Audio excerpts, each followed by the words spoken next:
চলে এসে আমার সাথে মেটেছে। তো আজকে দেখা যাবো একটা যে কোনো মেশিন নতুন হোক পুরাতন হোক, এই চাকা লুজ হয়ে যায়। এই চাকা লুজ হয়ে গেলে অনেক প্রেশান হতে হয় আমার আগে। তো আমি আজকে দেখা যাবো এই চাকা কিভাবে আপনি লাগাবেন। এই চাকাটা কিছু না, নর্মাল একটা ধরুন সব কিছু লেগে থাকে, কিন্তু এই চাকাটা প্লেন ঘুরে, মানে এটা ঘুরলে পারে চাকা ঘুরতে চায় না, মানে সিম্পলি সেলাই হয় না, বাস এই শুধু চাকাটা ঘুরে।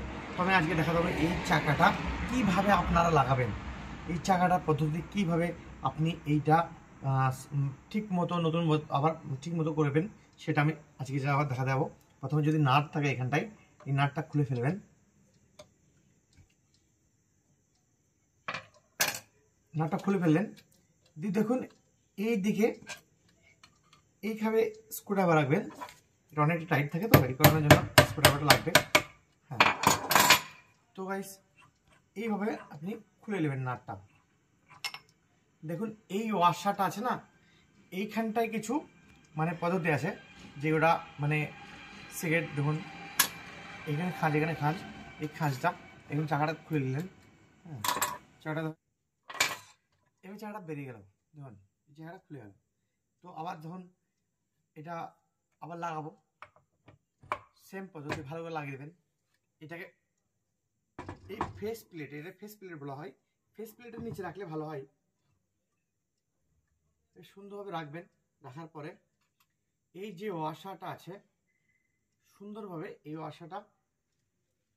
ওয়াশাটাকে এখানে খাঁজ, দেখুন দুটো খাঁজ আছে এইখানটায়, এই ওয়াশাটা ঠিক এইভাবে রাখবেন। রাখার পরে নাটটা এই ওয়াশাটা এখানে খাঁজটা ভালো করে দেখুন, এইভাবে এই খাঁজটা এখানে ওয়াশাটা রাখবেন। রাখার পরে সুন্দরভাবে আস্তে আস্তে করে এটা ঘোরাবেন।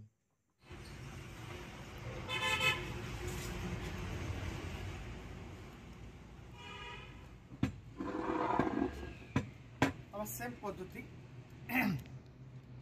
পারলে পারে কাউকে ধরতে দেবেন। এটা এইভাবে চাকাটা ধরবেন, আস্তে আস্তে এখানটায় স্ক্রুড্রাইভারটা নেবেন, এইভাবে একটু আস্তে আস্তে পিটে দেবেন। কেন বলেন তো, কী হয় নাটটা আমরা হয়তো হাতে চাই দিতে পারি না। হ্যাঁ, দেখুন আবার ঠিক হয়ে গেল, এটা আর লুজ হবে না, আশা করি আর লুজ হবে না। ঠিক আছে, তো বুঝতে পারলেন এটা কীভাবে লাগাতে হয়। তো আবার আসছি সাথে, আবার দেখা হবে আপনার সঙ্গে। ধন্যবাদ।